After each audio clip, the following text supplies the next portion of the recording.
Last week, a vibrant, strong young man, NFL player, took his own life.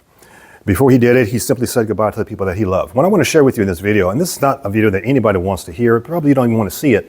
I don't want to have to do this video, but it's important because there is always someone that a person who considers taking their own life entrusts enough to express what their thoughts are. High achievers, high performers, usually they don't call suicide hotlines. They don't talk to a therapist. Now, is there anything that is wrong with calling a suicide hotline? Absolutely not. They are highly trained. They're ready. The personnel knows what to say, what to do, but it's not effective if a person doesn't call. The question is, why is it that high achievers don't call? Performers don't call? We're going to go into that in a second. Here's what I want to share with you for those of you who are on the receiving end of someone who expresses that they're considering taking their own lives. They trust you. They're exposing vulnerability. They're exposing weakness. They're exposing that they're in a mental, an emotional, and spiritual state that they're not familiar with. They know you're not familiar with seeing them, but they are at the point of sharing it with you, and that's critical for you. What happens with us, I call that the observer, is that we don't feel qualified to be of assistance to them.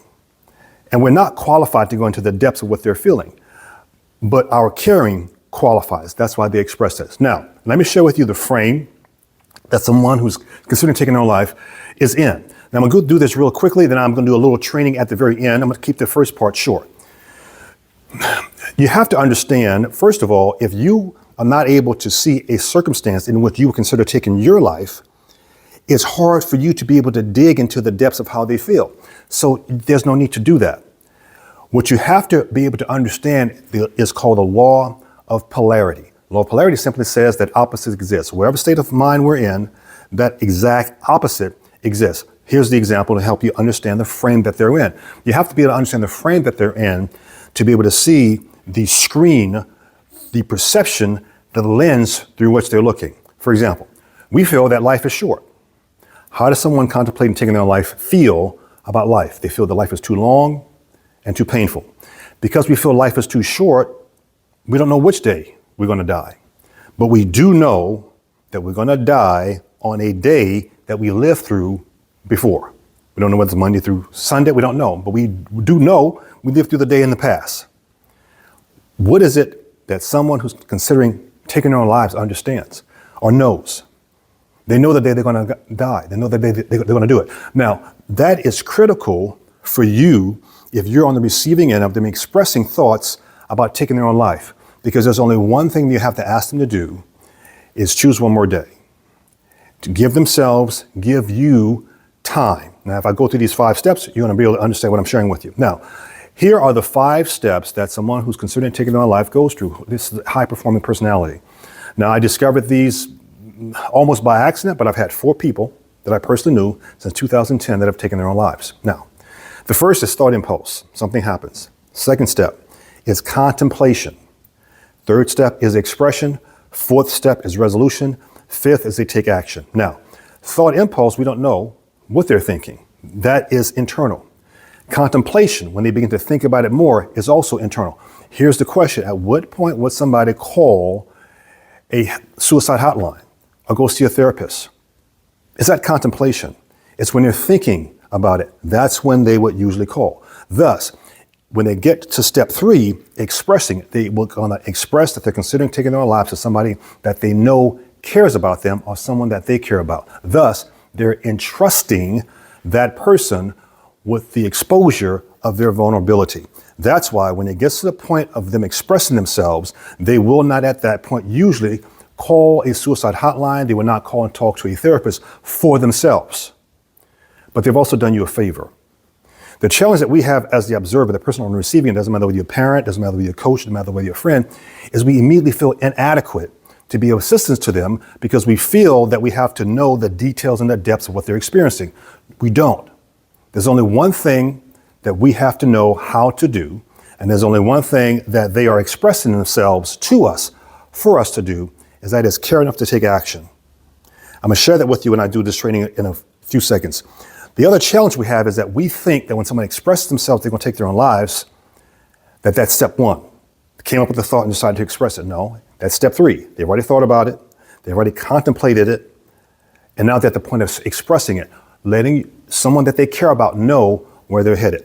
The second challenge that we face is that we think that a high performer, a high achiever, will express a thought of taking their own life and then leave it open.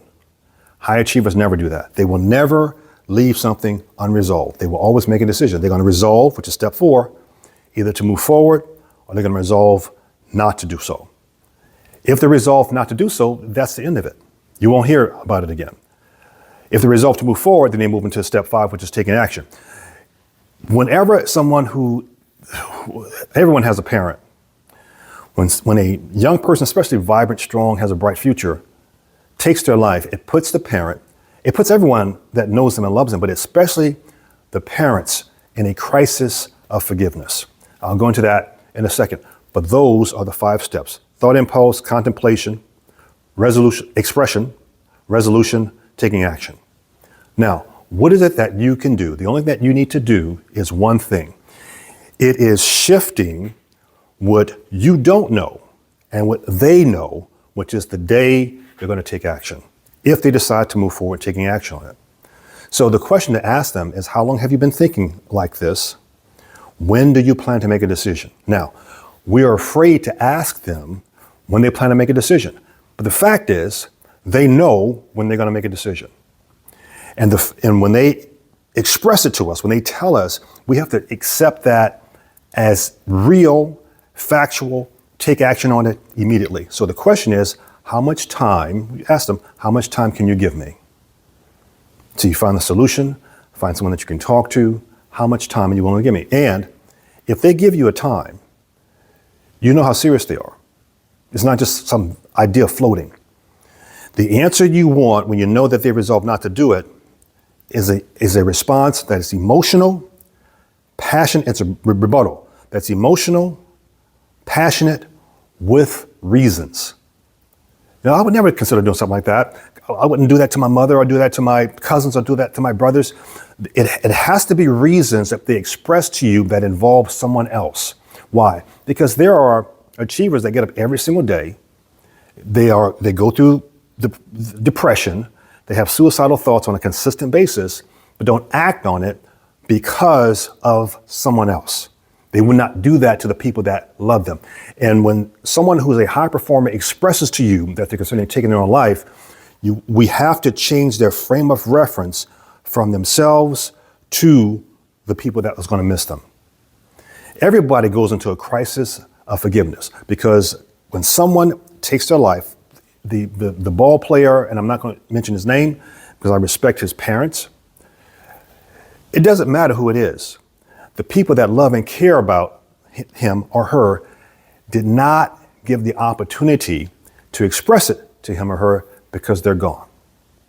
It's a painful experience for anybody to go through. And if you just take a moment to sink deep down into it, you'll be able to see. But also you'll be able to see why is it that they don't call a hotline. There was a man here in Atlanta, jumped off Spaghetti Junction, 285 on Father's Day, more than 100 feet up. Do you know what it takes to do something like that, knowing that when you step off, that's the end? We don't have to comprehend the depth of the darkness that they're experiencing to be able to help them. All we need to know is that they expressed it to us, and the expression that they made to us is them communicating that they trust us. Because at that point, all they care about is expressing to someone that they know cares about them. That's the fact. Now, let me go through this real quickly, these 5 steps. Thought impulse. Thought impulse for a person who's an achiever is always event-based. Something happened. There's components that create misery and depression in our life. It's relationships, religion, and our reward system. Usually it's something, it could be a relationship. If the person is in a relationship, it comes to an end, that can cause a sense of void, sense of meaninglessness, put them in a bad mental space. If they feel betrayed and it's crushing to them, put them in a bad mental space. But the mental space that causes the thought impulse is a void that makes them feel empty. Second step, contemplation. It becomes more than just them thinking about it. It becomes the consideration of what they need to do to end the pain. The pain is excruciating. You may notice it on their face.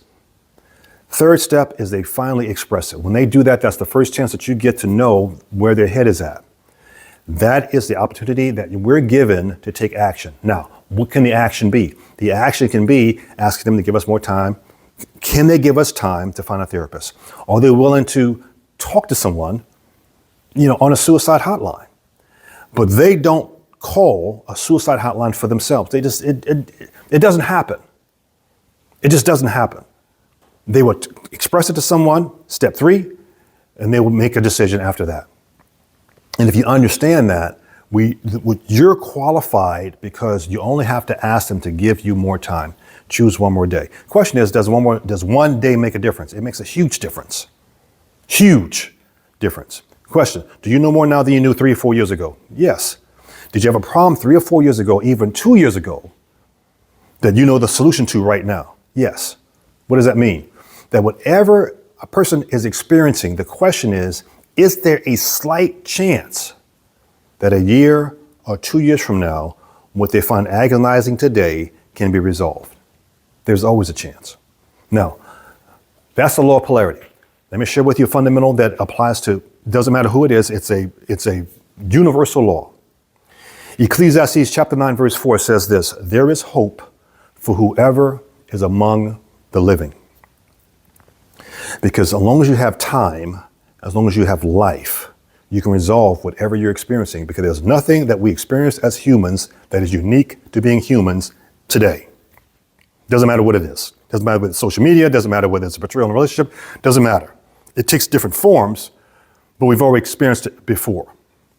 You ask them to give themselves more time. That's it. That's the decision you have to ask them. That's the decision they have to make.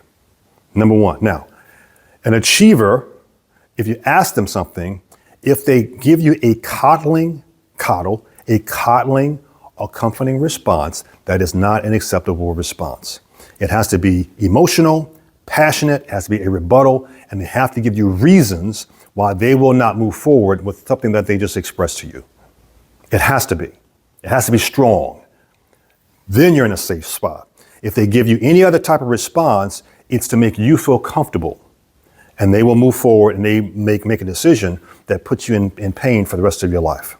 I want to share that with you. And I'm going to keep this video short because this is not a topic that anybody wants to discuss, not something that anybody wants to dig into. But it's better to know what to do and never need it than need it and not know. Because when someone that admires you, looks up to you, know that you care about them, says to you that they've been having, suicidal thoughts, they'll usually sandwich it. Put it between them. They'll say one thing, they'll say, I've been having suicidal thoughts lately, then they'll say something else. And usually our impulsive thought when they say that is that, oh, you'll be all right. I've done it years ago. And that's how I discovered that there are steps that a person who's an achiever goes through. I've also missed a critical decision point. 2019, I saw a young guy, 27, I'd known him for several years at a religious event. I was talking to his dad, said hello to him, and he was in a bad space that I had been in when I was going through absolute hell. And I saw where he was, but I said to myself, his dad's a great guy. His dad's gonna take care of that. That was on a Saturday. On the following Wednesday, and I didn't know this, I didn't discover about 2 weeks later, the following Wednesday, he went to a gun range, rented a gun, put the gun in his mouth, pulled the trigger. He was taken to Fayetteville Hospital. His mother worked at the hospital. He got there, his mother was told, your son's been shot in the head. Had no idea what was going on. They got the tapes from the gun range and saw that he did it himself. I talked to his father 2 weeks later because I didn't know what happened for 2 weeks. And what's interesting about what his father said, he broke into tears when he said, I have to bury my son. He said, but we had scheduled to have lunch on Thursday. I knew he was going through something that we had scheduled to meet. He took his life on Wednesday. So my thought was, what was the rush? The pain and agony shrinks their thinking. So the question is, does a day make a difference? Yeah, absolutely. A day makes a difference. When I wrote my third book, Choose One More Day, Critical Decision Points for Suicide Prevention Among Achievers, that's what I based it on. Those 5 steps. What can be done? Viktor Frankl's book, Man's Search for Meaning, I read it 4 times. I'm going through it the 5th time, taking notes. That is what it's based on, that emptiness. So Viktor Frankl, when he was in the concentration camp, said they could always tell when someone who was Jewish had given up because they'd smoked their last cigarette and lay in their own excrement, and nothing could move them. The guards shouting, the guards beating them, they knew that person was gone. So when someone is considering taking their own life, the elements of life that you find refreshing, you find worth living, are gone as far as they go. For you, life is a challenge. Life is challenging. For them, life itself is a challenge. When you understand the law of polarity, you can see where they are. Now, can you meet them where they are? No. That's for a skilled therapist. But for them to be willing to go and see the therapist, once they express it to you, you're the person that has to guide them to do it. So you don't have that weight. The only weight you have is to encourage them, motivate them, get a decision that they choose more time, choose one more day. Hopefully this has been helpful to you. I didn't want to make this too long. It's not the video anybody wants to go through and listen to, watch. But a young man, 24 years old, took his own life. Just imagine the agony. And I didn't even know him personally. Imagine the agony his parents go through, crisis of forgiveness. There's 4 dates that now his parents have to remember. The date he was born, the date he was baptized, the date he reached his lifelong goal of being drafted in the NFL, and the day he took his life.